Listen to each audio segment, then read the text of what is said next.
I have a new girlfriend and I'm moving in with her. I'm getting a divorce, and you need to move back to your parents' place. I don't understand what you're saying. I don't need you anymore. If you want to be a breadwinner or a housekeeper, you can stay with my parents, Julian. My in-laws and husband laugh at me, and they're terrible people. But this is better for me, so you all need to leave. My name is Julianne, I'm 35 years old and work in an office. I've spent my whole life working hard. After college, I started at a big company and worked there for 13 years. I earned promotions and now, at a young age, I'm a department manager. I have a great boss and a talented team. My work life is great, but my personal life is not. When I was a student, I had a boyfriend, but none after I started working. Concerned about me, a friend threw a dinner party, and that's where I met Jake. He was kind, had a great smile, and was easy to talk to. Since we were the same age, we had a lot in common and enjoyed each other's company. We became friends, exchanged contact information, and started having meals together. Eventually, Jake told me he had feelings for me, and we began dating. We got along really well. Jake proposed, and we got married. I was thrilled to marry the man I loved. Shortly after, I visited his parents. They were very welcoming and kind. Julian, it's wonderful to meet you. We can't believe someone as beautiful as you is marrying Jake, they said, and they were in tears. We're so proud of our son for finding such a good partner. Mom and Dad, stop it. You're making Julianne nervous. Oh, if you really feel that way, you can say it.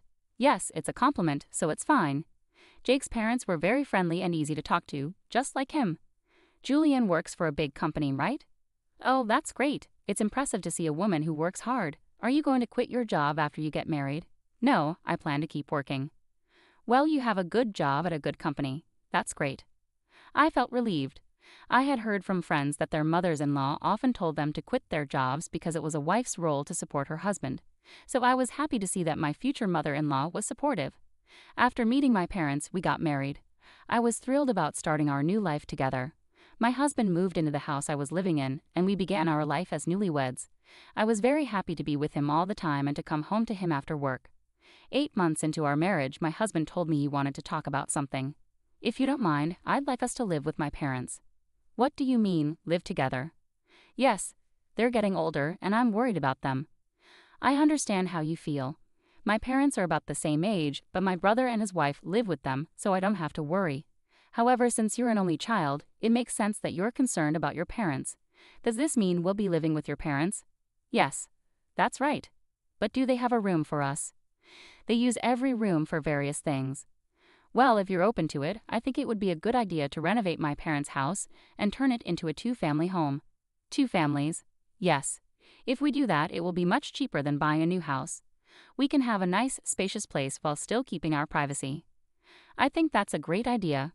My in-laws are kind, and having separate spaces will make things less stressful.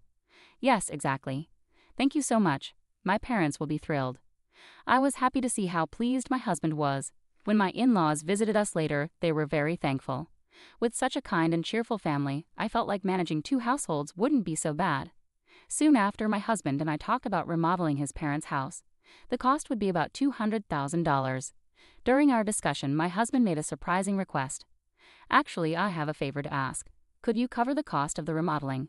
What do you mean, the full amount? Yes. Why? My husband looked very uncomfortable. Actually, we're in debt. I was shocked. Neither he nor his parents had mentioned this when we were dating or when we got married. How much debt do they have? About $250,000. What? I thought it would be a few tens of thousands, but I'm stunned by the amount. I ended up shouting in surprise. It wasn't just a small issue, it was growing and seemed unmanageable. Even if I wanted to help pay it off, it felt impossible. My parents are living on a pension, and the debt was becoming overwhelming. I see, I said, trying to hide my shock and frustration. I had no idea my in-laws were in such financial trouble. Julian, I need a favor. Could you help me pay off my parents' debt? They can't manage it anymore, and my salary isn't enough either. Then isn't it going to be hard to renovate the house and live together as 2 families? No, it's important, so let's go ahead with the plan. You've asked me to cover the cost of the remodeling and your parents' debt. That's $250,000. I know it's a lot to ask, but I want to build a life with you and take care of my parents. I love both them and you. I'm sorry if this seems greedy, but if you really love me, please help. I promise to pay you back little by little. I was very upset. My husband and his parents had no one else to turn to but me. I knew he loved me, but I felt misled. It felt like love had blinded me. Okay, I'll pay for it. I agreed. My husband said, "Thank you so much," and shook my hand. He told his parents, who later came to our house to apologize. My mother-in-law even cried tears of joy. I have to do my best from now on, I thought. I was determined to take on my in-laws' debt. Although I had some savings, I was worried about paying it all at once, so I decided to pay $60,000 upfront and the rest in installments. We all got together to discuss the repayment plan. I explained my plan for installments, and they agreed to it. "Why don't you transfer the money directly to the debt repayment account? We're not very good at handling money, and I'm worried about transferring a large amount," my husband said. My in-laws agreed. It would be complicated for me to transfer the money to their account, and then for them to move it to the repayment account. Since it was a large amount, I didn't want it to get lost, so I agreed to transfer it directly. Once we settled the details, my in-laws looked very relieved. Now we don't have to worry about the monthly debt collection. It's been really scary. Dad and Mom, you should thank Julian properly. Words can't express how grateful we are. Thank you so much. We're so glad Julian is our daughter-in-law. No, I said. I was happy that my in-laws were relieved, but I felt a bit uncomfortable. I worried that they might see me just as a source of money. Despite this, I wanted to support my husband's family. With that in mind, I started making the payments, and we remodeled the house to create a two-family home. We moved into our new spacious home. My in-laws were very happy, and my husband was thrilled with the new place. I enjoyed cooking in the new kitchen and was glad we did the remodeling. It was more convenient and closer to work, which shortened my commute and gave me more free time that I could use for studying. I worked hard every day to pay off the debt. However, something troubled me. My husband did not help with the debt payments at all. He had promised to help, but he never contributed from his paycheck. When I asked him about it, he said his salary wasn't enough. I asked to see his pay stubs to understand his earnings, but he refused, so I had no idea how much he was making. I worked hard for about a year to pay off the debt. One day, my in-laws asked how much was left to repay. "It's been a year, so you haven't paid off much yet, right?" "Well, we've paid back about $60,000 this year, so there's roughly $180,000 remaining," I replied. My in-laws were shocked. "What? You've paid back that much, Julian? That's incredible. At this rate, you'll finish paying off the loan in about 5 years if you keep working hard. I'm hopeful we can pay it off," they said. "Thank you so much," my in-laws said, crying with happiness. Seeing them so joyful made all the hard work feel worthwhile. A few days later, I ran into an unexpected situation. I had to work late, so I told my husband I'd be home late. However, the work went smoothly, and we finished on time. I rushed home, planning to make dinner for him. When I opened the front door, I noticed my in-laws' shoes. "Oh, my in-laws are here," I thought. I walked toward the living room and heard them talking with my husband. "You made a smart choice marrying that woman, didn't you, Jake? You did well. I can't believe you got a woman with that much money." "When I found out she works for a big company, I made sure to win her over," said my mother-in-law. "You should be more grateful," my husband replied. "Oh my, you're part of the reason we're in debt," my in-laws said. "What? But I owe the least," my husband responded. "What are you talking about? How much did you spend on horse racing? Your gambling is terrible." "I win a jackpot once in a while, so sometimes we were actually ahead." "How can you be ahead when you owed $250,000? But at this rate, we'll be able to get out of debt and be back on track." "That's great, and she even remodeled our house. I got a really good wife." "Well, I'm going to dump her after she pays off the debt," my husband said. My husband and in-laws laughed. I was so shocked that I couldn't move from the front door for a while. After I calmed down a bit, I made a loud noise locking the door and said, "I'm home." When I went into the living room, my in-laws and husband greeted me with smiles. "Oh, Julian, welcome home. Great job, great job. We're heading back to our room now. Let's have dinner together soon." Their gentle smiles felt frightening after hearing their earlier conversation. I was stunned to see my husband pretending to be a good husband with a smile. I questioned why I had been working so hard to pay off their debt. "Didn't you say you had to work late today?" "Yes, but I finished early, so I came home to cook dinner." I tried my best to stay calm until dinner so my husband wouldn't suspect anything. Later, when my husband was taking a bath, I stayed in my room and cried alone. I cried so hard that it made me want to get back at my husband and in-laws. From that point on, I acted quickly. I began preparing for a divorce and made plans for what to do afterward. About 5 months passed. I pretended to be happy and told my husband that I had paid off my in-laws' debt. My husband's eyes widened. "What? You paid off the debt? That $250,000? It was supposed to take about 5 years. Actually, I had quite a bit saved up. I was hesitant to use it all at once, so I started paying a little from my salary and savings. But since we were already under $200,000, I thought it would be better to clear the debt all at once. I see, he said. Do you mind if I show you? I asked, presenting the bank book. Oh, it's true, he said. $180,000 had been paid all at once. My husband tried to hide his excitement, but I could see he was eager to leave. Wow, Julian, thank you. My parents are going to be thrilled, he said. He put his hands on his face, pretending to cry, but I knew it was just an act. Shortly after, my in-laws came over to thank me. Thank you so much. I'm so glad I met Julian. She's truly a blessing. If I hadn't known the truth, I would have been happy to hear their thanks. But knowing what they were really like, I only acted nice because I was preparing for my plan. A few days later, my husband asked to speak with me. He looked very serious. What's going on? I asked. I'm sorry, Julianne, but you need to leave me. What do you mean? I acted surprised on purpose. I have a new girlfriend. I'm moving in with her, so I'm divorcing you. You'll have to go live with my parents. I was shocked by Jake's sudden announcement.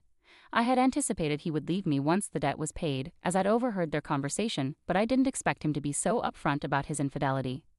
What do you mean, send me to his parents' place? I asked. I don't really understand what you mean, I said. My husband's mood turned sour. You're not getting it at all. I don't need you anymore, but if you want to stay as a housekeeper or breadwinner, I can keep you here. Just then, the front door opened, and my in-laws came in. Jake, did you finally tell her? Yeah, I told her. I wish I could have seen her reaction. If you agree to do the chores for us, you can come live at our house. Of course, we'll charge you rent.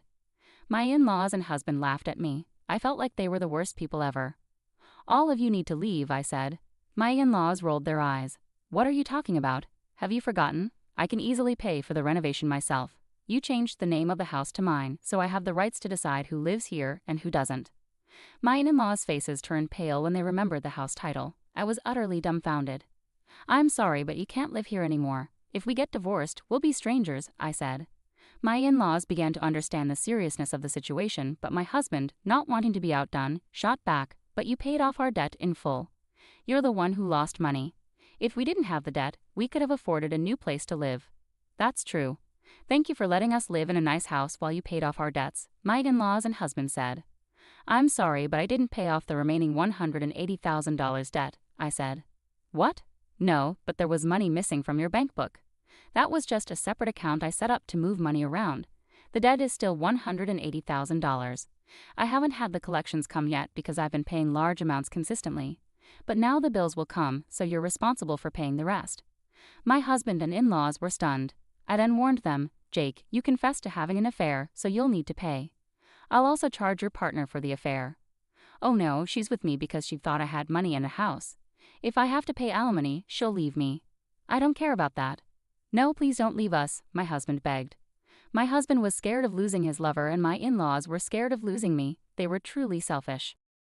I have nothing to do with you people anymore, no matter what you say. I've also put this house on the market. You'll be responsible for paying the $120,000 debt I covered on your behalf through my lawyer. My in-laws were stunned, realizing they were losing everything. I demanded a divorce and alimony from my husband through my lawyer, as well as alimony from his affair partner, and $120,000 from my in-laws for what I had paid. The renovated house sold for about $400,000. It was in a great location, and a family looking for a duplex bought it at a good price.